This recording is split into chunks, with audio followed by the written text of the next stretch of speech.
Hey everyone, hello, welcome to this channel Start Studying has no age limit। आज हम इस video में बातें करने वाले हैं स्पीकिंग स्किल के बारे में। तो चलिए स्टार्ट करते हैं हम अपनी वीडियो को। तो स्पीकिंग स्किल में क्या सबसे मेन इम्पॉर्टेंट चीज़ होती है? सबसे पहली और मेन इम्पॉर्टेंट चीज़ होती है प्रोनाउंसिएशन। जब भी हम आप मुंह से जो भी शब्द निकाले हैं, वर्ड निकाले हैं, वो एकदम स्पष्ट और क्लियर होना चाहिए ताकि सामने वाले को हमारी चीज़ें समझ में आए। ओके। और जो आपकी सेकंड नंबर पे आता है वो होती है पिच एंड पेस, यानी कि आपकी बात जो मेन बात होती है उसमें वज़न होना चाहिए और जो सिंपल बात होती है वो लाइट होनी चाहिए ताकि सामने वाला आपकी बात को फोकसली और ध्यान से समझे कि एक्चुअली में क्या है पॉइंट और इसकी बात में दम है या नहीं है। थर्ड नंबर पे आता है ईज़ी लैंग्वेज। आपकी जो भाषा होनी चाहिए वो बहुत ही ईज़ी लैंग्वेज होनी चाहिए ताकि सामने वाले को ईज़िली समझ में आए। उसमें ज़्यादा घुमा फिरा के आप लोग बात करें तो वो चीज़ सामने वाले को समझ में नहीं आती। जब भी आप कोई भी स्पीकिंग स्किल, ये मैं सिर्फ इंग्लिश लैंग्वेज के बारे में बात नहीं कर रही, मैं इसे हिंदी लैंग्वेज के बारे में भी बोल रही हूँ। हम इंग्लिश में बोले चाहे हिंदी में बोले, हमारी जो स्पीकिंग स्किल्स है, हम कहते हैं कि सामने वाला हमारी ध्यान को बात को फोकसली नहीं सुन रहा है। वो इसीलिए नहीं सुन रहा है कि जो हमें बात कहनी होती है स्पष्ट तरीके से हम कह नहीं पाते हैं, उसी जगह पर हम घुमा फिरा कर बात कहते हैं। ठीक है। तो फोर्थ नंबर पे रहता है लाउडली। आपकी आवाज़ इतनी लाउड होनी चाहिए कि क्लियर निकले, जिसमें कोई दिक्कत ना हो, आप अटक रहे हैं, हकला रहे हैं, ये चीज़ ना हो। ठीक है। अगर आपको प्रॉब्लम है वो वाली तो बात अलग है, लेकिन जब आप क्लियर बोल सकते हैं तो अपनी आवाज़ को क्लियर बोलें। ना बोल सकते हो क्लियर तो उसे बार बार प्रैक्टिस करें, आपकी आवाज़ भी क्लियर हो जाएगी। फिफ्थ नंबर पे आता है आई कांटेक्ट। जिससे भी आप बात कर रहे हैं या जिसके सामने भी आप बात कर रहे हैं या फिर आप कैमरे में बात कर रहे हैं तो आपका आई कांटेक्ट एकदम क्लियर होना चाहिए। और सबसे इम्पॉर्टेंट बात क्या होती है स्पीकिंग स्किल में, हमारी बात जब कोई ध्यान से सुन पाता है, जब हमारी इन्फॉर्मेशन में दम होता है। ठीक है। अगर हमारी बात अच्छी है, सच्ची है, तो सामने वाला उस पर ज़्यादा फोकस करता है। तो इस चीज़ का ध्यान रखें।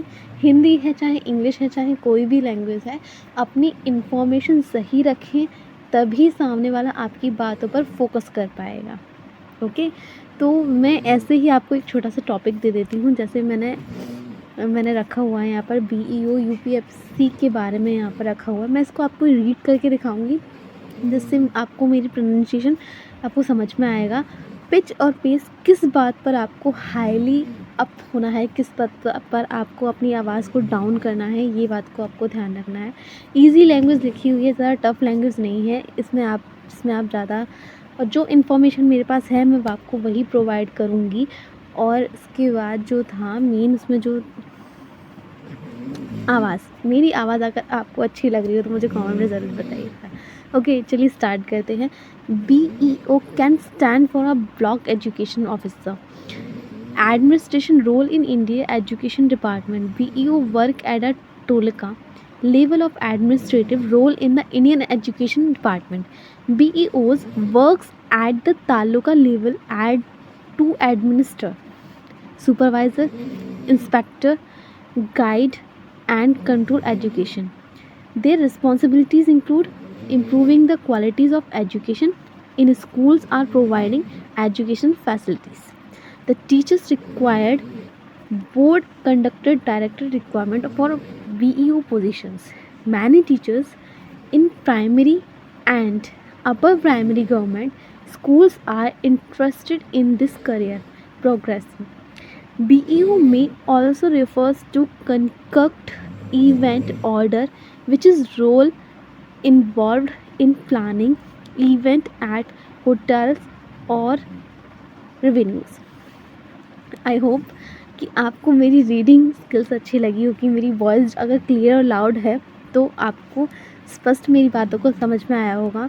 और इसमें ज़्यादा टफ लैंग्वेज नहीं है, जो इन्फॉर्मेशन मेरे पास है मैंने वही आपको दी है। याद रखिएगा, जितनी अच्छी इन्फॉर्मेशन आपके पास होगी सामने वाला उतना ही आपका जो व्यूअर है या फिर आपका जो लिसनर है वो आपकी बात पर फोकस कर पाएगा। ये उन सभी के लिए जो कंटेंट राइटर है या अपनी स्पीकिंग स्किल में मेहनत कर रहे हैं या रीडिंग स्किल में मेहनत कर रहे हैं, या जिन्होंने अभी अभी रीडिंग करना शुरू किया है, जो अभी अभी स्टार्ट लर्निंग फेज़ में आए हैं, उन सब के लिए है।